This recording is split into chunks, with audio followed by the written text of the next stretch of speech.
Hello everyone, welcome to tutor mentor. Globalization का मतलब हर एक कंट्री का एक दूसरे से डिपेंडेंट होना, इकोनॉमिक, कल्चर, पॉपुलेशन और फूड एंड गुड्स के लिए।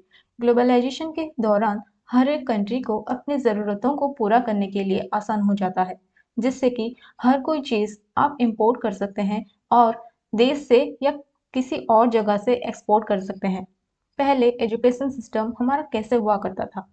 कहा जाए तो हर एक स्कूल में या छोटे-मोटे कॉलेजेस में टीचर्स जो थे ब्लैक बोर्ड और चॉक पीस से पढ़ाया करते थे। अभी भी कई जगहों पर ये चीज़ चलता आ रहा है, जहाँ मॉडर्न टेक्नोलॉजी जैसे कि इंटरनेट वगैरह नहीं है और इस माध्यम से जो पढ़ाया जाता है, उसी के कारण कई सारे इंफॉर्मेशन को गैदर करना मुश्किल हो जाता है। पढ़ाने का ये पुराना तकनीक बहुत ही आउटडेटेड है एजुकेशन में, जिसके वजह से बहुत से रूरल एरियाज पर या फिर कहा जाए तो बहुत से रिमोट एरियाज में इसे चुना जाता है, क्योंकि पढ़ाई के दौरान जितने भी महंगी चीज़ों की ज़रूरत पड़ेगी, लोग उसे अफोर्ड नहीं कर पाएंगे।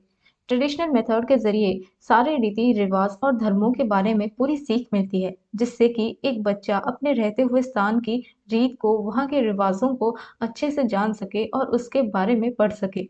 इसलिए इसे ट्रेडिशनल एजुकेशन कहा जाता है। 21वीं सदी एक ऐसा सदी है जो पढ़ाने के पुराने तकनीक से लेकर आधुनिक तरीके तक का लंबा सफर देख चुका है। और इस आधुनिक तरीके के पढ़ाने के अनुसार सीखने वाला का दिमाग इस मेथड में पूरी तरह शामिल रहता है। नए चीज़ों के आविष्कार के कारण सीखने वाले का इच्छा और ज़्यादा बढ़ जाता है और इस तकनीक से बहुत से बच्चों की ज्ञान और उनका कौशल का विकास हो पाता है। इसी के साथ ई लर्निंग का महत्व भी बढ़ गया है। ई लर्निंग फॉर्मलाइज्ड टीचिंग पर आधारित है, लेकिन इलेक्ट्रॉनिक रिसोर्स की मदद से कंप्यूटर और इंटरनेट का उपयोग ई लर्निंग का एक मेजर कंपोनेंट है। पहले इसे ज़्यादा इस्तेमाल नहीं किया जाता था, लेकिन अब जब लोग स्मार्टफोन्स और टैबलेट्स का सही इस्तेमाल करना सीख चुके हैं, जिससे इसका इस्तेमाल भी शुरू हो गया है। हर एक बुक को आजकल पीडीएफ फाइल में या ऑडियो बुक में रिप्लेस कर दिया गया है, जिससे कि इजीली एक स्टूडेंट पढ़ सकता है, कंसेप्ट को सुनकर याद रख सकता है। हर एक चीज़ की नॉलेज अब इंटरनेट में मिल जाती है। 24 घंटे आप जो चाहे ढूंढ सकते हैं, रिसर्च कर सकते हैं, पढ़ सकते हैं। इसमें कोई डाउट नहीं है कि बुक्स और लेक्चर्स के माध्यम से पढ़ना सही है, लेकिन इलेक्ट्रॉनिक के माध्यम से पढ़ना भी एक बहुत ही इम्पोर्टेंट चीज़ है। स्टूडेंट ज़्यादातर उस चीज़ को याद रखते हैं जिससे वो देखते हैं, ना कि सुनते हैं। आजकल बहुत बच्चे विदेश में पढ़ना प्रेफर करते हैं। कहा जाए तो देश में ज़्यादा से ज़्यादा 1.8 मिलियन लोग करीबन $85 बिलियन का खर्चा करते हैं एजुकेशन में। 2022 में कहा जाए तो करीबन 1,33,135 स्टूडेंट विदेश जा चुके हैं। गवर्नमेंट के डाटा के अनुसार केरला के 30,948 स्टूडेंट्स में से कुछ USA, UK, Australia, China, Germany, Poland और यूक्रेन गए हैं हायर स्टडीज के दौरान। 2019 में इंडिया में 155 यूनिवर्सिटीज हैं यूजीसी डाटा के अनुसार, और उनमें से 456 स्टेट यूनिवर्सिटी हैं। इसके बावजूद भी देश के ज़्यादातर स्टूडेंट फॉरेन यूनिवर्सिटीज़ में ज्वाइन करते हैं, क्योंकि उन्हें अलग-अलग जॉब अपॉर्चुनिटीज़ में एजुकेशन मिलता है और एक रिकॉग्नाइज्ड यूनिवर्सिटी से सर्टिफिकेट लाना बहुत ही बड़ी बात होती है बड़े-बड़े इंस्टीट्यूशंस में ज्वाइन करने के लिए। अमेरिका और यूरोपियन यूनिवर्सिटीज की तरह इंडिया ग्लोबल रैंकिंग में अपना अच्छा पोजीशन नहीं ला पा रहा है। स्टूडेंट ज़्यादातर इसीलिए फॉरेन यूनिवर्सिटी ज्वाइन करते हैं ताकि उन्हें यूएसए और यूरोप जैसे कंट्रीज में जॉब मिल सके, और ये बहुत आसान हो जाएगा जब वो वहाँ पढ़ने जाएंगे। ऐसे और भी कई रीजंस हैं जिससे कि एक स्टूडेंट फॉरेन जाके पढ़ना ज़्यादा प्रेफर करता है। इंडिया के एजुकेशन सिस्टम के बारे में अगर बात करें तो ये 4 लेवल्स में कैटेगराइज्ड हैं। 6 से 10 साल के बच्चों के लिए लोअर प्राइमरी, 11 और 12 साल के बच्चों के लिए अपर प्राइमरी, 13 से 15 साल के बच्चों के लिए हाई और 17 से 18 साल के बच्चों के लिए higher secondary. National council for educational research एक नेशनल ऑर्गेनाइजेशन है जो कि नेशनल करिकुलम फ्रेमवर्क को तैयार करवाता है, और हर एक स्टेट में एक काउंटर पार्ट होता है जिससे state council for education research और ट्रेनिंग कहा जाता है। इंडिया के स्कूल एजुकेशन की बात करें तो इसमें 3 स्ट्रीम्स हैं, जो कि सीबीएसई यानी central board for secondary education और आईसीएसई यानी Indian certificate of secondary education, और जो स्टेट में होता है एससीईआरटी, जिसके बारे में हमने बात करी। ग्रेजुएशन कोर्स इंडिया में जो है वो 3 से 4 साल का रहता है, जिसमें आर्ट्स, ह्यूमैनिटीज और साइंस जैसे स्ट्रीम्स होते हैं। और 4 साल की ड्यूरेशन की बात करें तो एग्रीकल्चर, इंजीनियरिंग आते हैं। और आर्किटेक्चर, लॉ और मेडिसिन की बात करें तो ये सब 5 साल का ड्यूरेशन रहता है। पोस्ट ग्रेजुएशन की अगर बात करें तो इंडिया में 2 से 3 साल का रहता है। मास्टर कोर्सेज में 2 साल का ड्यूरेशन और डॉक्टरेट में 3 साल का ड्यूरेशन रहता है। इसी के साथ 56% पीजी एजुकेशन कॉलेजेस के माध्यम से मिलता है। इंडिया में हायर एजुकेशन की बढ़ती के कारण पीएचडी यूनिवर्सिटीज भी तेज गति से बढ़ रही है। गवर्नमेंट स्कूलों में पढ़ने वाले स्टूडेंट की अगर बात करें तो 131 मिलियन स्टूडेंट्स हैं। उसी के साथ प्राइवेट में 119 मिलियन स्टूडेंट्स पढ़ते हैं। लगभग 64.7 लाख स्टूडेंट पास होते हैं अंडर ग्रेजुएट में और 15 लाख पीजी में। इसी में आता है 3 साल की डिग्री और प्रोफेशनल डिग्री। और हर साल 10 से 14 लाख इंजीनियरिंग ग्रेजुएट निकलते हैं। देश में ऐसे लगभग 8 लाख स्टूडेंट्स ऐसे हैं जो विदेश में पढ़ाई करने जाते हैं। जनवरी 2021 के अंदर 1.09 मिलियन ऐसे बच्चे हैं जो 85 कंट्रीज में पढ़ रहे हैं। देश की युवाओं की बात करें तो 13 मिलियन लोग वर्कफोर्स में ज्वाइन करते हैं। कुछ 4 में से एक एमबीए होता है, 5 में से एक इंजीनियरिंग और 10 में से एक जनरल ग्रेजुएट ही वर्कफोर्स ज्वाइन कर पाता है। कोविड के आने के बाद देश में अनएम्प्लॉयमेंट रेट काफ़ी ज़्यादा बढ़ चुका था, लेकिन 2021 के फर्स्ट क्वार्टर में 22.90 तक ये डिक्रीज हुआ है और अभी अनएम्प्लॉयमेंट रेट देश में काफ़ी कम हो चुका है। एक आसान तरीके को समझ कर ई लर्निंग प्लेटफॉर्म की मदद से 28 मिलियन स्टूडेंट ऑनलाइन के माध्यम से पढ़ रहे हैं। यूएस की अगर बात करें तो ये सबसे टॉप पोजीशन पर है।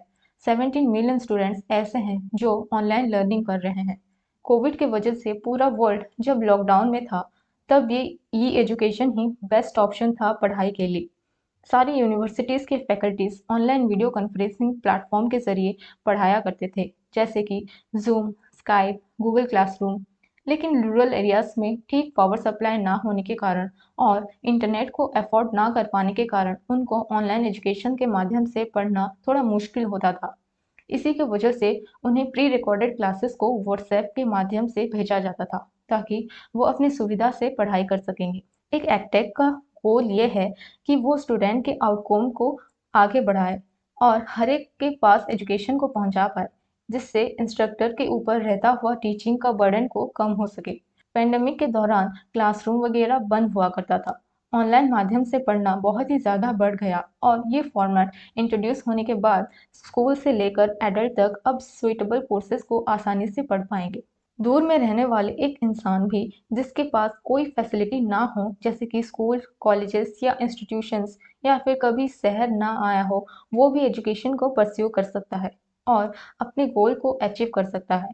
ये फिजिकली डिसेबल्ड पीपल के लिए भी बेहद मददगार है।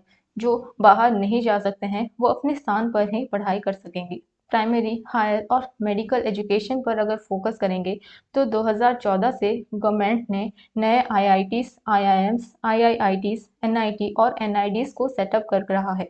2014 से हर साल एक नया आईआईटी और आईआईएम खुलता है। अभी तक देश भर में 23 आईआईटीज और 20 आईआईएम्स मौजूद है। 2014 से हर साल एक नया यूनिवर्सिटी खुलता है और हर दिन 2 कॉलेजेस की सेटअप की जाती है। इसी के चलते क्यूएस वर्ल्ड यूनिवर्सिटी रिकॉर्ड में 3 इंडियन यूनिवर्सिटी टॉप 200 पोजीशन पर आ चुके हैं। 2015 से 2020 के बीच में पढ़ाई करने वाले महिलाओं की संख्या 8% तक बढ़ चुका है। इतने सारे इम्प्रूवमेंट के साथ साथ electricity, libraries, girls toilet, school में मेडिकल चेकअप आदि चीज़ों पर भी ध्यान दिया गया है। इसी के चलते मेडिकल एजुकेशन पर भी तेज़ गति से ये बढ़ता जा रहा है। पहले देश में 387 मेडिकल कॉलेजेस में 51,000 सीट्स मौजूद थे। अब वो 89,000 सीट्स के साथ 596 हो चुके हैं। एक रिवॉल्यूशन को आगे लाने के इरादे से मध्य प्रदेश में एमबीबीएस की पढ़ाई के लिए हिंदी वर्जन बुक को भी लॉन्च किया गया है, ताकि स्टूडेंट्स जो हिंदी बैकग्राउंड से हैं और इंग्लिश लैंग्वेज जिन्हें प्रॉब्लम होती है उन्हें आसानी हो। और इसे सिर्फ हिंदी में ही नहीं बल्कि बाकी लैंग्वेजेस में भी बनाया जाएगा। तेज गति से आविष्कारों के साथ साथ गवर्नमेंट ने एजुकेशन चैलेंजेस के लिए 2 स्कीम्स भी बनाए हैं, जिसमें राइज यानी revitalization infrastructure and system in education और इक्विप यानी education quality upgradation and inclusion program जैसे स्कीम्स शामिल हैं। जहां राइज फंड प्रोवाइड करता है इंफ्रास्ट्रक्चर को डेवलप करने के लिए हायर एजुकेशन में, वहां इक्विप अलग अलग जरिए की मदद से एजुकेशन को डेवलप करता है और जिन जगहों पर ज़्यादा कुछ फैसिलिटी ना हो वहाँ समरास हॉस्टल बनाया जाता है और SC/ST स्टूडेंट के लिए फीस को एक अफोर्डेबल माध्यम से रेगुलेट करता है। इक्विप स्कीम के मदद से वोकेशनलाइजेशन के द्वारा एम्प्लॉयमेंट भी प्रोवाइड करता है। एक इनिशिएटिव के तौर पे पीएम ई विद्या को भी इंट्रोड्यूस किया गया है जो कि आत्मनिर्भर भारत अभियान का एक हिस्सा है जिसे 17 मई 2020 में लाया गया जो सारे डिजिटल या ऑनलाइन और ऑन एयर एजुकेशन को लाखों बच्चों तक पहुंचा सके। दीक्षा जिसे one nation one digital platform कहते हैं ये एक डिजिटल इंफ्रास्ट्रक्चर है जो स्टेट और यूटीज के स्कूल को ई कंटेंट और हर एक ग्रेड के लिए QR कोड वाला टेक्स्ट बुक जैसे फैसिलिटी प्रोवाइड करता है। कभी कोई सोचा था कि टेलीविज़न भी एक एजुकेशन का मीडियम बन सकता है, पर एजुकेशन मिनिस्ट्री की कोशिश से हर एक क्लास से 1 से 12 तक आता है उनके लिए स्वयं प्रभा टीवी चैनल को लाया गया जिसे वन क्लास वन चैनल कहा जाता है। इसी के मदद से बच्चे हर चीज़ को विजुअलाइज करके अच्छे से याद रख पाएंगे। शिक्षा वाणी भी गवर्नमेंट का एक इनिशिएटिव है जिसमें एक CBSE पॉडकास्ट डेवलप किया गया है ताकि स्टूडेंट हर टॉपिक को सुनकर और देखकर याद रख पाएंगे। फिजियोलॉजिकल सपोर्ट के लिए मनोदर्पण स्कीम को भी लाया गया है।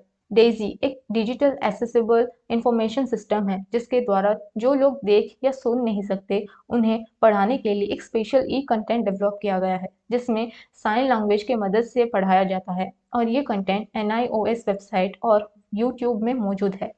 देश भर में इतने सारे स्कोप्स और इनिशिएटिव हैं और गवर्नमेंट का हर सफर में सपोर्ट है और उसी की मदद से पहले से ही इंडिया का एजुकेशन सिस्टम बहुत आगे बढ़ चुका है और बहुत आगे भी जाने वाला है। एजुकेशन पहले से ही सभी के लिए मायने रखता है। नालंदा और तक्षशिला यूनिवर्सिटी शिक्षा का एक केंद्र बिंदु रह चुका है, पर आज जो देश भर में इंफॉर्मेशन और कम्युनिकेशन टेक्नोलॉजी काफ़ी आगे बढ़ चुका है, हमारा देश का एजुकेशन फैसिलिटी, इम्प्लीमेंटेशन और स्कीम शायद ही किसी और देश में मौजूद है, जिसके चाहते पूरी दुनिया में इंडिया एक ऐसा देश बन जाता है एजुकेशन में जहां अलग-अलग देश के बच्चे भी आके पढ़ना पसंद करते हैं। ग्लोबलाइजेशन का इफेक्ट एजुकेशन की फील्ड में काफ़ी ज़्यादा रहता है। इसके द्वारा एजुकेशन सिस्टम ज़्यादा इम्प्रूव हो सकता है। अलग-अलग आइडियाज़, नॉलेज और तकनीकों को लेकर अगर इन सभी चीज़ों को सही इस्तेमाल किया गया तो एजुकेशन सिस्टम को काफ़ी बेहतर बनाया जा सकता है और एजुकेशन के फील्ड में इंडिया को दुनिया भर में एक अलग पहचान के साथ एक बायलैटरल रिलेशन एस्टेब्लिश करने में मदद भी मिल सकता है। So thank you and stay tuned for more informative videos and don't forget to subscribe.